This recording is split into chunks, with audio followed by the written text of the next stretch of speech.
Hello there, it's really good to see you. Thank you so much for joining me here on the Idea Time show. We're going to be talking about daring to be different as facilitators.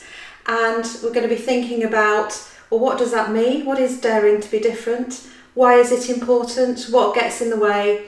And some practical tips about how you can just push it a bit and be more creative and try some things and really work on standing out and building your personal brand. So I'm really delighted that you're here with me. Whether you're watching on replay or whether you're watching live, it's fantastic to see you. Do put your ideas and comments into the chat and I will make sure that I answer all of them as we go through, because I know that some of you are really trying different things and you're really experimenting and being creative and doing things that are really quite innovative and distinctive.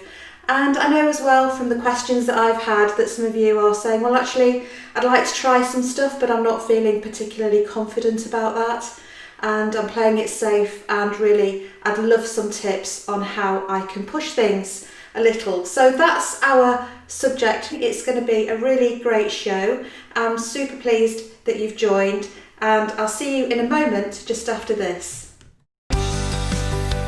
This is the Idea Time Show with Dr. Jo North, helping facilitators expand their creativity, confidence and impact through the power of innovation in action. Gain confidence as a facilitator, confidence with the technology, and confidence with your content and event design. Tune in every week for practical tips, strategies, and interviews that will accelerate your personal and business success. And now, here's your host, Dr. Jo North. Well, if we've not met before, I'm super pleased that you're here. So I'm Jo North and I love everything to do with facilitation.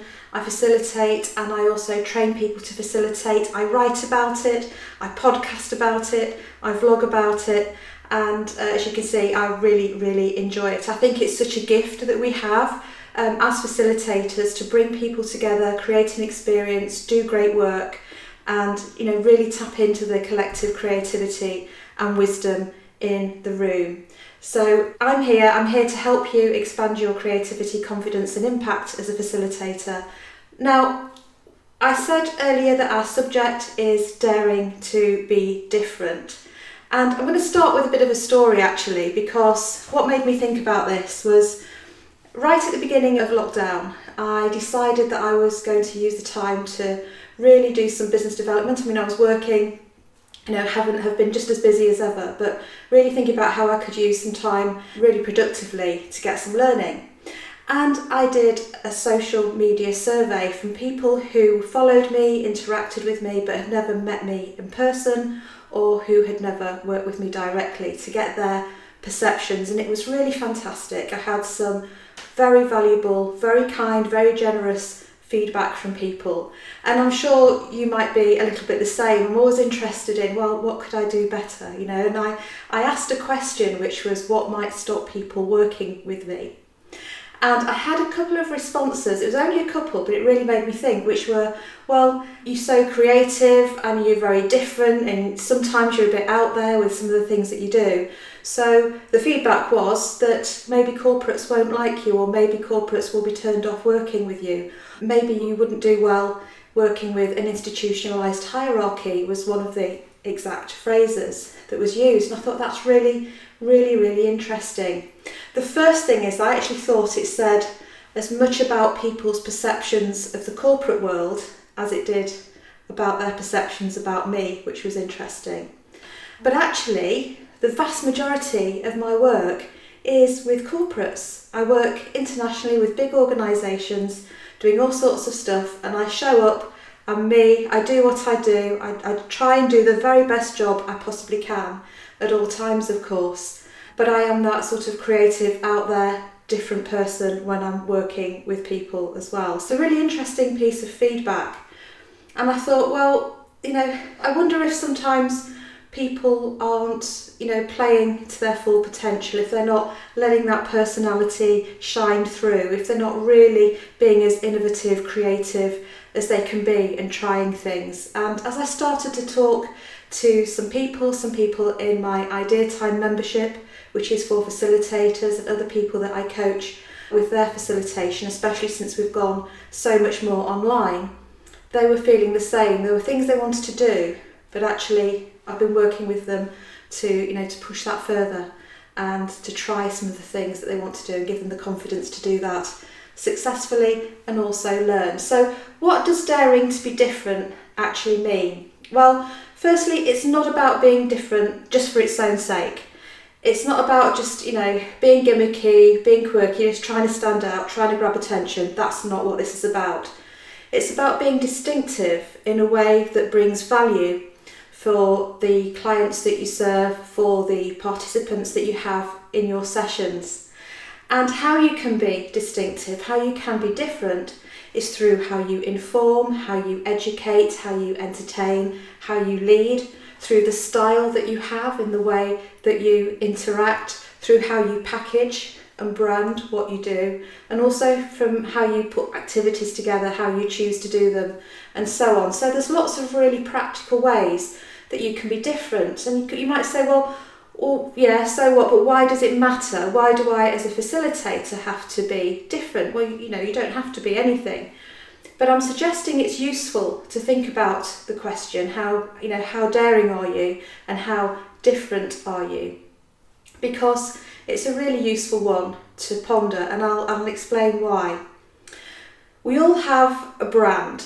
Whether we like it or not, we all have a personal brand. And I like the Jeff Bezos expression, which is your personal brand is what people say about you when you leave the room. So whether we think we're communicating or not, we always are. And just being competent and good and efficient and effective is essential. It's the foundation for everything, but it's not enough on its own. As facilitators, it's important, I believe, that we build our personal brand and we think about what makes us different, because that makes us memorable. It helps us stand out. People understand what they're going to get from us and what we stand for and all of those good things. It also helps to create an even better delegate experience, because if you're daring to be different, if you are standing out for all the right reasons, being creative and creating difference, it means that your delegates will have a better experience. It'll be more interesting, it'll be more engaging, it'll be more creative, fun, enjoyable, thought-provoking. It'll be more memorable for them as well. It won't be one of those events that they go to and then come away from and really forget.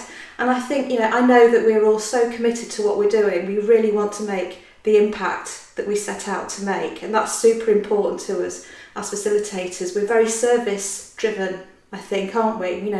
We really want to do a fantastic job with the people that we serve. So it makes it memorable, and particularly now we're doing so much online.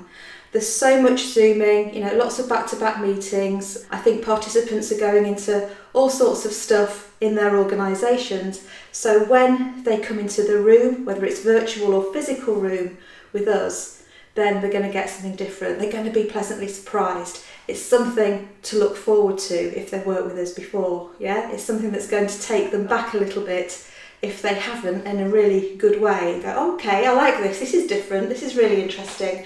I really, really enjoy this experience.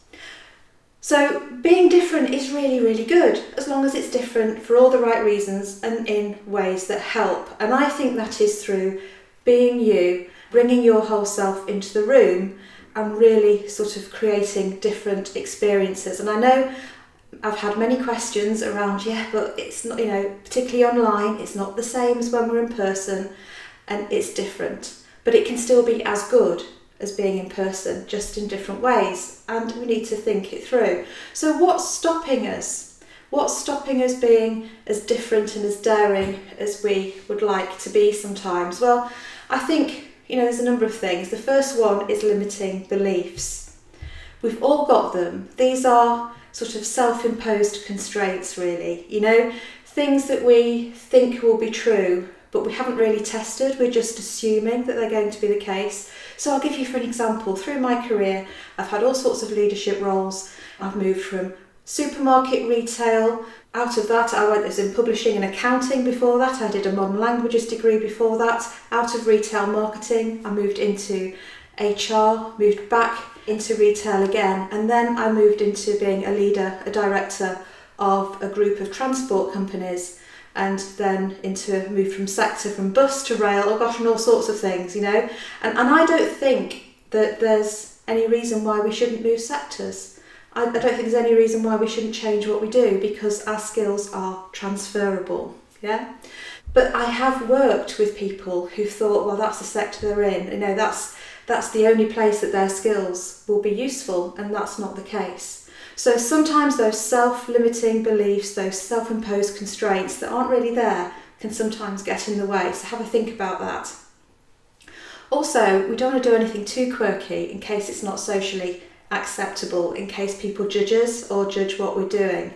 And I've had this so many times. You know, sometimes when I explain to a client what we're going to do in a workshop, particularly when they've not worked with me before, some of it sounds a bit, you know, weird and different. I mean, it's not. It's all very, you know, it's good, useful, purposeful stuff, but to explain it can sound a bit different. And then they'll go, I can remember one client saying, well, Frank's never going to go for that. Frank won't get involved. In fact, Frank will be quite difficult, okay? Now Frank's name's been changed, by the way, but when I got into the session, Frank was fantastic. He loved it, he embraced it, he really got stuck in, and he talked about it positively for weeks afterwards. So sometimes I think we think, well, how are people going to react to this, when actually they'll probably quite enjoy it. And the secret is really, when you're doing different things, when you're doing more creative things, is to, if you're okay with it, then everybody else will be as well. So if you're confident, assured, you know, you explain, not over-explain, but you explain why it's purposeful and that you're doing this activity with an intention, then people are up for all sorts of things. However important, in inverted commas, they are, however difficult, in inverted commas, they are, it is very, very, very rare. And I work with literally thousands of people every year, and I can count on less than one finger, you know, how many times people say they're not going to play. Now, another reason is actually just lack of imagination. It's not being inspired, you know, getting into that rut, doing the same thing, getting into a routine, sometimes time and being busy and juggling loads of commitments. Sometimes that all comes into the mix as well.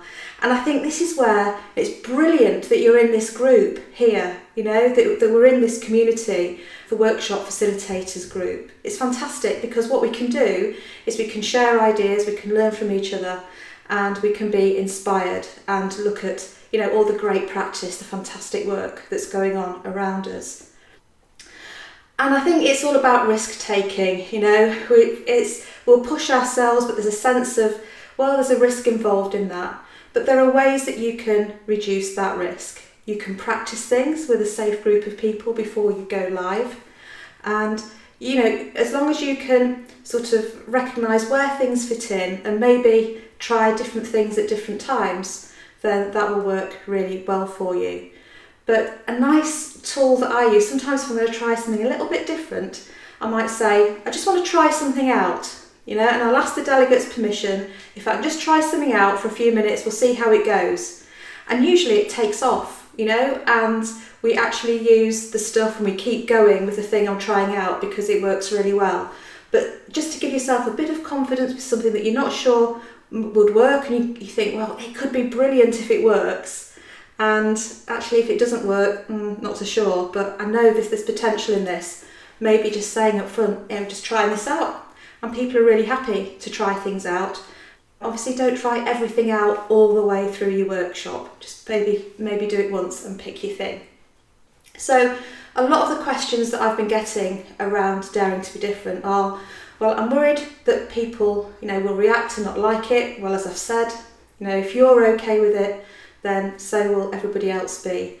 What about if people don't like what I do, or if they don't like me? Then, you know, I don't feel comfortable with that. Well, the thing is, you know, we're not going to please everybody all the time. People aren't going to like us all the time. We can only do our best, and we can only show up and and do the best possible work that we can. It won't be for everybody. I'm certainly not everybody's cup of tea, and although I think you're wonderful, you're probably not everybody's cup of tea either. It's the way the world works. And trying to be liked by everybody is a way to just being, really mediocre and really safe and very unmemorable, very forgettable. So let's do us. Let's bring our whole selves to work. Be the best that we can be. Really listen and really engage when we're in the room. Really be switched on and aware. And there might be, a percentage or two of people that you're not for them. And that's okay, because you'll still be doing a professional job. You'll still be getting the outcomes that you're there to get, and they'll still be getting results. Okay, so think about that. The other question is, well, what if it goes wrong? What if I want to do something, I try something new and I try and be different, but it doesn't work? Well, it doesn't work. It's learning, it's mistake, it's a growth. You can think about what you would do next time, how you would do it differently if you were to do it again, and keep working on it. So have the majority of your sessions with things that you're comfortable with and introduce a new thing one at a time. The whole thing doesn't have to be radically different or transformed. Just do it really gradually, but learn. And we all make mistakes. We all press the wrong button. We all get our timings wrong. We all say the wrong thing, as well practiced, rehearsed as we are. And it's fine. You're a human. And people really connect with people who are fallible, just like them, and it won't matter. In the big picture, the odd thing here and there won't matter at all. So I've got a few P's for you to help you to dare to be different. There's a couple of P's not to do. So the 2 P's to completely eliminate, avoid: the P for perfection, because perfection doesn't really exist, it's not attainable. So let's give ourselves a little bit of space. Let's be kind to ourselves. And let's aim for excellence, let's aim for doing our very best. And the other one is, the other P to stay away from, is people pleasing. So this is trying to do the right thing by people, but accepting that we can't please people all the time, 100% of the people all the time. It doesn't really work. There are some P's that we should do, and these are planning and preparation, because if you plan and prepare, especially when you're doing something new, then your confidence grows, you feel better, it's more likely to go smoothly. Sometimes even with the best of planning on routine things, things go wrong. So it's not a complete guarantee. But with planning and preparation, you'll feel like you've got a really solid footing. Processes as well. Make sure your fundamental processes are in place, because then that gives you space to shine. It gives you space to do another of the P's, which is to bring your personality into play, to use your strengths to bring your whole self to your facilitation and to serve fully. And also to play, have some enjoyment.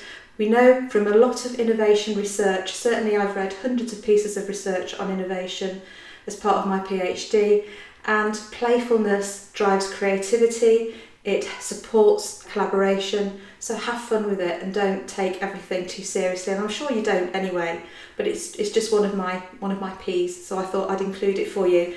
Think about your profile, think about your brand and what you stand for, and think about the impression, the long-lasting memory that you want to leave people with in terms of the impact that you've made. Only you can do what you do in the way that you do it, and that's what's magical, that's what's distinctive, because you are completely awesome.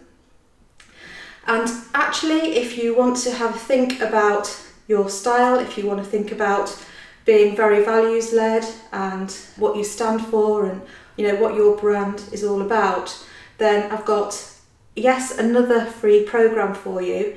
This one you can just do in your own time. Just have a look on the website. You can see the details are on the screen there. There's a free program, there's videos, there's a workbook for you to download, all free. I'm really helping you to think about your facilitation style and what that stands for. And have one more P, which is package.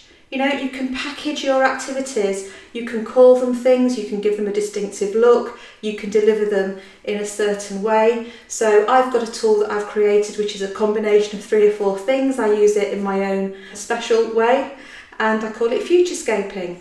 Yeah, so have things like that that are quite distinctive to you and that are ownable for you. But don't forget, I'm here every Thursday at 8 o'clock in the evening UK time, and if there's anything you'd like me to cover, then please let me know, because I'm here to help you expand your creativity, confidence and impact with your facilitation. Bye for now, I'll see you next time. Thank you for tuning in to the Idea Time Show, brought to you by Dr. Jo North. Don't forget to subscribe to our channel and access more completely free resources at bigbangpartnership.co.uk/resources. We'll see you next time.